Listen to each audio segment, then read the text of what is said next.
Assalamualaikum sob, pada video kali ini saya ingin membahas nih tentang 7 masalah yang sering terjadi ketika anak belajar dari rumah. Jadi sekolah dari rumah ya. Jadi pertama ini yang paling sering terjadi adalah yang pertama adalah bangun kesiangan, dan ini biasanya terjadi dikarenakan sekolahnya jadi nggak ada jam belajarnya. Jadi jam belajarnya mungkin bisa menjadi lebih daripada yang biasa masuk jam 7 pagi pulang jam 12.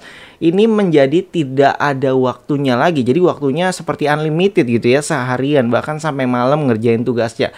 Ini juga berlaku bagi guru-guru. Jadi guru biasanya ya siang atau sore sudah selesai. Sekarang mereka bisa begadang jam 12 malam mungkin sampai subuh ya, hanya untuk mengumpulkan tugas anak-anaknya, mengkoreksi, karena setiap anak kumpulinnya jadi nggak kompak ya. Jadi di sini ya menurut saya itu seperti sebuah masalah, karena saya juga pernah merasakan hal seperti ini.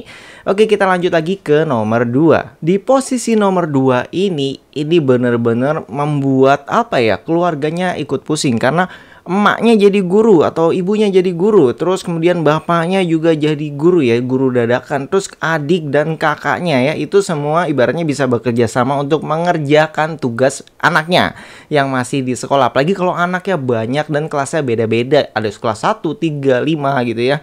Akhirnya ya ibunya jadi pusing ya, sebagai emak-emaknya tadinya sudah nggak mikirin pelajaran sekolah, bapaknya juga yang work from home, jadi anaknya ya belajarnya jadi ke orang tuanya. Dan untuk kakaknya juga ya harus mengajarkan juga materi yang anak kita tidak pahami, karena memang namanya anak sekolah terkadang kan mereka butuh contoh dulu nih, karena nggak ada gurunya akhirnya ya minta contoh, minta jelaskan ke orang tuanya atau ke keluarganya.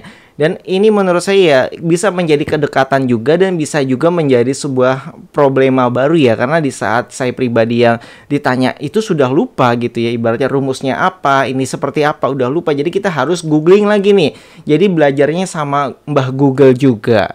Oke, sekarang kita lanjut ke nomor 3. Di nomor 3 ini biasanya berebutan HP. Kan nggak semua anak itu punya HP ya. Jadi biasanya yang anaknya nggak punya HP akhirnya minjem HP orang tuanya. Biasanya kalau misalkan kayak saya dulu kan ngojek gitu ya, HP saya kan buat ngebit gitu, akhirnya dipakai dulu buat belajar anak gitu ya. Jadi agak galau juga nih, mau kerja tapi HP-nya dipakai buat dia belajar. Dan waktu dia belajar juga ya biar cepat selesai ya kita bantuin dulu kan gitu. Terus nggak cuman HP-nya aja yang berebut, kadang kuotanya juga berebut. Namanya kalau kita ya kuota terbatas gitu ya, nggak punya wifi di rumah, akhirnya ya beli kuotanya ibaratnya gimana ya, yang tadinya buat jatah pribadi sekarang juga buat anaknya. Dan kadang anaknya juga butuh video call, bikin video ya untuk tugasnya, terus foto, kirim ke grup WhatsApp. Itu bener-bener kuotanya ya bener-bener terkuras. Makanya di sini kalau ada bantuan kuota dari pemerintah ya sebenarnya membantu banget ya, nggak cuma untuk anaknya aja. Jadi orang tuanya juga tidak kehabisan kuota untuk modal bekerja, karena memang di saat work from home, sekolah dari rumah, ini bener-bener kuota itu jadi seperti kebutuhan utama. Oke, di nomor 4 ini saya mempunyai pengalaman yang unik secara nyata ya. Jadi saat itu saya sedang makan bakso, waktu itu belum PPKM level 4, jadi kita masih bisa makan di sebuah tempat gitu ya. Jadi di saat sedang makan bakso tersebut, ternyata di belakang saya ya, itu di belakang posisi meja saya gitu, itu ada guru yang sedang makan juga ya, makan bareng dengan rekan-rekannya. Dan saya nggak tahu sebelumnya kalau itu ternyata seorang guru. Dan di belakangnya lagi, meja paling belakangnya lagi, itu ada orang tua yang kumpul juga nih sama emak-emak lain gitu, makan bakso bareng lah. Dan di saat sedang makan bakso bareng tersebut, emak-emak yang di belakang itu dia minta waktu sebentar. Dia bilang gini, sebentar, lagi ada tugas nih dari guru. Nah, seperti itu jawabannya. Terus kata dia, waduh sekarang ulangan lagi, kata mamanya. Ya udah, gue ngerjain ulangan anak gue dulu deh gitu. Terus yang di tengah-tengah kaget, lah kok ngerjain ulangan emaknya gitu ya. Jadi itu kan tugas dari sekolah ya untuk anaknya ulangan. Jadi gurunya bertanya langsung, kenapa ibu yang ngerjain ulangan anaknya bu? Gitu dia bilang. Terus kata si ibu yang sedang ngerjain ulangan, dia bilang gini, iya bu, selama sekolah dari rumah bu, itu anak saya ikut bapaknya. Dia bilang gitu. Lah kok bisa ikut bapaknya? Terus dia bilang, akhirnya jadi curhat tuh, iya bu, kan saya sudah pisah nih udah pisah sama bapaknya juga sudah punya yang baru gitulah. Terus akhirnya anak saya bermain dengan bapaknya, lebih senang di sana. Jadi untuk semua tugas ya masuknya kan ke HP saya, dan anak saya memang jarang pulang jatuhnya karena emang udah beda rumah gitu ya, udah ditinggal di mana. Akhirnya ya selama sekolah dari rumah, anaknya itu ya kerjaannya hanya bermain dengan orang tuanya, dan orang tuanya yang baru ya, bapaknya tersebut yang nggak tahu kalau anak-anaknya punya tugas, punya ini, jadi tidak terlalu memikirkan. Akhirnya emaknya ini yang berjuang susah payah jadi seperti sekolah lagi, jadi punya kerjaan tambahan gitu ya, selain menjadi ibu rumah tangga atau bekerja, ditambah lagi dia harus mengerjakan semua tugas-tugas anaknya. Akhirnya guru yang bertanya tadi ya, itu jadi galau juga kan, bingung gitu. Wah, posisinya sangat sulit, jadi ya akhirnya ya udah sama-sama diem gitu, ya udah jadi makan masing-masing kembali. Jadi menurut saya itu sebuah momen yang cukup unik ya, dan baru pertama kali juga saya mendengar hal tersebut. Kemudian nomor 5, ini menurut saya yang cukup prihatin ya, karena tidak semua orang itu mampu punya HP, mampu beli kuota, terus mempunyai kepintaran atau misalkan sekolahnya dulu tinggi gitu ya. Tidak semua orang tua seperti itu. Seperti saya pribadi aja hanya lulusan SMA. Walaupun di umuran saya itu banyak yang kuliah, mungkin yang sekarang mungkin sudah jadi standar S2, karena di zaman saya itu standarnya adalah minimal S1 atau D3. Jadi saya aja termasuk rendah ya. Ternyata banyak yang lebih rendah. Misalkan sekolah lulusan SD, ini banyak yang dari kampung, bahkan yang nggak lulus SD pun juga banyak. Dan ini ibaratnya kalau udah lulusan SD ya akan bertemu biasanya ya dengan suami istri yang sama-sama lulusannya ya setara gitu ya, misalkan SD dengan SD. Nah, ini yang jadi masalah yang saya temukan sendiri di masyarakat, karena salah satunya adalah rekan saya juga ya, dia lulusan SD. Jadi di saat anaknya mendapat tugas dan anaknya kebingungan nih bagaimana cara mengerjakan soalnya ini, akhirnya bertanya ke orang tuanya, dan otomatis orang tuanya bingung. Udah gitu ya HP-nya juga berebut, kuotanya juga berebut, jadi HP bapaknya juga dipakai kerja kan. Akhirnya ya ganti-gantian semuanya harus bekerja sama, dan di mana ngerjain soalnya bingung, akhirnya anaknya jadi ya bisa dibilang nilainya tidak bagus gitu untuk sekolahnya, karena dia mau belajar ke orang lain pun agak susah. Kalau saya pribadi, saya masih bisa mengajak anak saya untuk les, jadi les secara pribadi ke rekan saya yang kuliah gitu, yang lebih pintar dari saya gitu, yang saya anggap lebih cerdas lah. Jadi saya titipkan ke dia ya, bayar secara pribadi juga gitu ya, untuk setidaknya dia bisa bantu ngajarin ngerjain tugas-tugasnya, apa yang nanti pelajaran akan dipelajari. Nah, kalau untuk yang mereka yang mungkin mohon maaf di bawah standar tersebut, saya juga cukup prihatin. Jadi saya bingung juga. Kalau anaknya belajar sama saya juga bingung, karena ngerjain tugas anak saya sendiri aja saya juga keder gimana dia yang ngajarin ya. Jadi sobat bisa pikirin deh bagaimana complicatednya masalah tersebut, dan akhirnya ya saya pribadi mau bantu juga susah. Ya udah, jadi kita di sini prihatin tapi ya tidak bisa berbuat apa-apa. Itulah pentingnya kenapa sekolah harus tatap muka, karena tidak semua anak itu mampu atau mempunyai ruang belajar di rumahnya yang bisa ngajarin dia gitu ya. Terus kita lanjut ke nomor 6. Di sini terjadi banyak masalah atau salah paham. Jadi kalau misalkan dulu anak kita sekolah mungkin kelas 1 sampai kelas 3 itu masih di sekolah normal face to face. Nah, anak saya kan sudah dari kelas 4 sampai kelas 5 saat ini ya, kenaikan kelas 5 itu sudah belajar dari rumah atau sekolah dari rumah. Akhirnya yang tadinya anak berprestasi dari kelas 1 sampai kelas 3 misalkan ya, contohnya ibaratnya anak saya D, saya anggap anak saya berprestasi misalnya.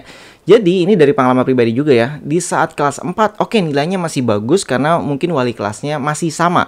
Dan di saat naik ke kelas 5 ini sudah berbeda wali kelasnya, dan guru tersebut namanya belum pernah bertatap muka dengan anak-anaknya. Akhirnya tidak bisa membedakan ya, mana yang dulunya anak berprestasi, mana yang dulu anaknya butuh perhatian lebih gitu ya, yang nilainya kurang baik gitu misalkan. Di sini masalahnya. Jadi ternyata waktu hasil ulangan kemarin saya juga terkejut, kok anak saya dapat nilainya jelek gitu ya. Waduh, kok nilainya C gitu, nilainya B, yang biasa dapat nilai ya B atau A gitu ke atas, ternyata jelek. Dan akhirnya konsultasi ke guru yang lama, Bu ini kenapa ya anak saya jelek gitu, bukan guru yang sekarang, wali kelas sekarang ya.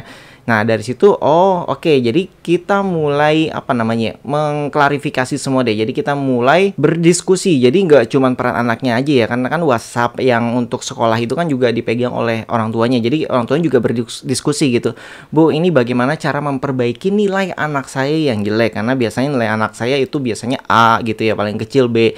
Intinya bahkan bisa mendapatkan ranking urut 10 besar ke atas lah di sekolahnya, kok tiba-tiba jadi nilai paling jelek, bahkan terancam tidak naik. Jadi setelah diskusi tersebut akhirnya mendapatkan solusi. Jadi ibarat kayak di saat rapat atau di saat pembagian rapot itu kan beberapa guru ketemu ya face to face. Kadang orang tuanya kan juga harus datang untuk ngambil rapotnya gitu ke sekolahan. Nah akhirnya diskusi di sana beberapa guru dan beberapa orang tua, dan akhirnya ketemu masalahnya. Jadi ternyata hanya miskom, misalkan tugas yang tadinya sudah dikirim gitu ya via WhatsApp ternyata tidak terbaca, atau misalkan ada pengiriman yang telat gitu, ada yang terlewat. Akhirnya ya solusinya memang harus ketemu dulu, karena kalau nggak ketemu ya itu miskomunikasinya nggak akan kelar. Padahal ya alhamdulillahnya anak saya juga masuk jalur prestasi, walaupun saya juga cukup kaget ya karena orang tuanya kan tidak berprestasi, ternyata anak saya ternyata ya itu cukup berprestasi di sekolah dan kemarin sempat miss, dan alhamdulillahnya sekarang jadinya sudah mulai naik lagi karena sudah mulai dikenal lagi dengan guru-gurunya. Tadinya kan nggak kenal karena tidak ketemu, namanya sekolah dari rumah yang nggak bisa bedain mungkin gurunya yang mana yang berprestasi mana yang tidak. Itu sih ya dari cara pandang saya. Mohon maaf ya kalau sebagai guru mungkin ya punya pengalaman berbeda gitu, mungkin bisa tuliskan di kolom komentar. Itu sih hanya cara pandang saya pribadi atau pendapat saya pribadi. Oke, lanjut lagi kita ke nomor terakhir ya, itu nomor 7. Di nomor 7 ini saya membahas yang menurut saya cukup prihatinkan karena dulu saya punya pengalaman bekerja menjadi sales yang mengatur SPG SPM di lapangan gitu ya. Ada yang di segala penjuru deh Jabodetabek, dimana saya harus mengatur semuanya. Mungkin untuk jam kerja kantor saya itu dari jam 8 pagi atau jam 9 pagi sampai jam 5 sore. Tapi karena saya mengatur banyak SPG dan dia mempunyai dua shift ya, SPG-nya mempunyai dua shift pagi dan shift siang. Shift pagi itu mulai dari jam 7, shift siang itu hingga jam 10 malam. Akhirnya di saat saya ingin mengumpulkan tugas namanya SPG shift siang, baru bisa mengumpulkan tugasnya itu malam-malam sekitar ya mungkin dia sampai rumah jam 11 atau jam 12. Sedangkan saya juga dikejar target ya, harus dikirim hari itu juga. Jadi mau nggak mau ya saya pribadi yang harusnya kerja cuma sampai jam 5 sore, akhirnya kadang bisa sampai jam berapa ya, jam subuh bahkan nggak tidur karena harus mengumpulkan tugas, apalagi kalau besoknya sudah deadline. Itu bener-bener nggak tidur, selesai subuh, dari subuh langsung sholat dan siap-siap berangkat kerja. Jadi sampai ke tempat kerjanya jatuhnya kita nggak fit ya, jadi udah bener-bener nahan ngantuk banget gitu. Akhirnya di saat kita mendapatkan hari libur ya liburnya ya buat tidur doang seharian gitu, biasanya seperti itu. Jadi di sini terjadi juga dengan guru karena yang namanya siswa kerja di rumah, bukan kerja ya, siswa sekolah dari rumah. Itu banyak siswa yang sulit diatur oleh orang tuanya. Mungkin emang anaknya bandel gitu ya, susah diatur sama orang tuanya. Akhirnya ngerjain tugasnya suka-suka dia, terus ngirim tugasnya suka-suka dia. Terus kalau misalkan orang tuanya yang ngerjain, kan nanti kita nggak bisa mendapatkan nilai yang asli buat anak kita seperti apa. Jadinya kadang gitu anaknya main kemana-mana, atau bangun tidur udah nggak ada, main kemana. Ini sih anak-anak yang sulit diatur. Ya maklum ya, mereka masih kecil, mereka masih butuh hiburan. Jadi ya orang tuanya juga harus bisa ngedil sama anaknya nih. Misalkan ngerjain tugas dulu, nanti kita jalan-jalan atau kita beli apa gitu. Itu sih yang saya jalankan seperti itu. Jadi kasih reward dan punishment. Jadi kita kasih reward kalau dia berhasil mengerjakan sesuatu sesuai dengan tugasnya, targetnya gitu. Terus kalau misalkan telat atau misalkan dianya ingkar gitu dari pekerjaannya, ya kita berikan punishment. Itu sih yang saya kerjakan. Cuman ya tetap aja guru tidak bisa mengatur semua anak murid yang ada di rumahnya. Akhirnya siswa-siswinya, murid-muridnya itu ada yang ngirim sampai jam 12 malam. Akhirnya gurunya jadi ya ikutan begadang juga hanya untuk ngumpulin tugas-tugas dari murid-muridnya. Oke, itu sebagian data yang saya kumpulkan berdasarkan pengalaman saya ya selama anak saya sekolah dari rumah. Bagaimana dengan pengalaman sobat? Mungkin belum ada yang saya ceritakan di sini. Silahkan ceritakan di kolom komentar. Sampai jumpa kembali. Wassalamualaikum.